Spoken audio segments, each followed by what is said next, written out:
Good morning बच्चों। हमने पिछली कक्षा में पढ़ा था अध्याय 1 राष्ट्र निर्माण की चुनौतियाँ, जिसमें हमने पढ़ा था कि हमारे देश का राष्ट्र का आज़ादी के बाद निर्माण करने में हमारे देश को किन किन चुनौतियों का सामना करना पड़ा। आपको याद है, हमने पढ़ा था सबसे पहली चुनौती थी एकता कायम करना, और दूसरी चुनौती थी एकता कायम करने के बाद लोकतंत्र स्थापित करना, लोकतंत्र के द्वारा सरकार चलाना, और तीसरा था विकास करना। लेकिन आपको पिछली कक्षा में ये भी बताया गया था कि जब हमारा देश आज़ाद हुआ था तो उसे विभाजन का सामना करना पड़ा था। आपको पता है कि विभाजन हुआ था भारत और पाकिस्तान में। हमारा देश दो हिस्सों में बट गया था, भारत और पाकिस्तान में।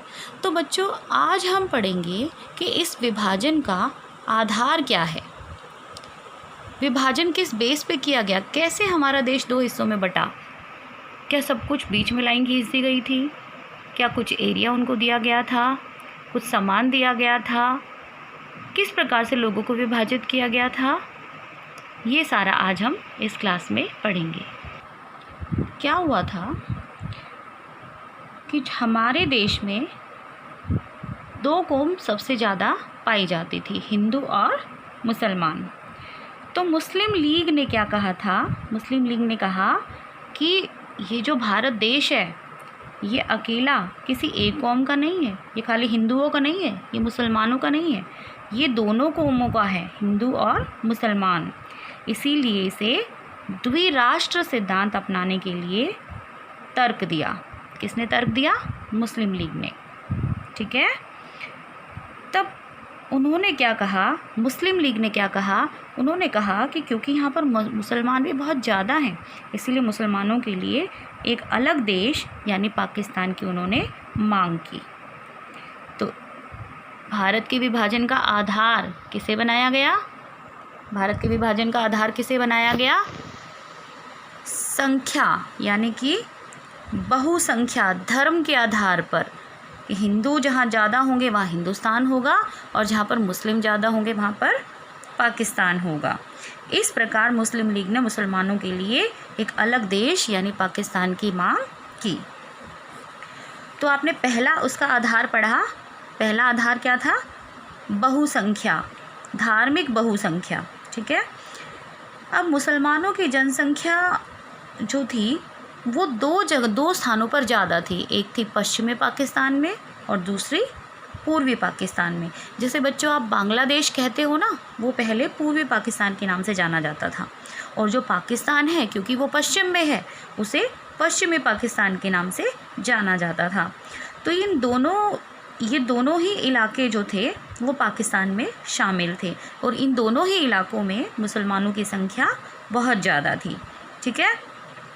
इनके मध्य में भारतीय भूभाग का बड़ा विस्तार रहेगा। ठीक है।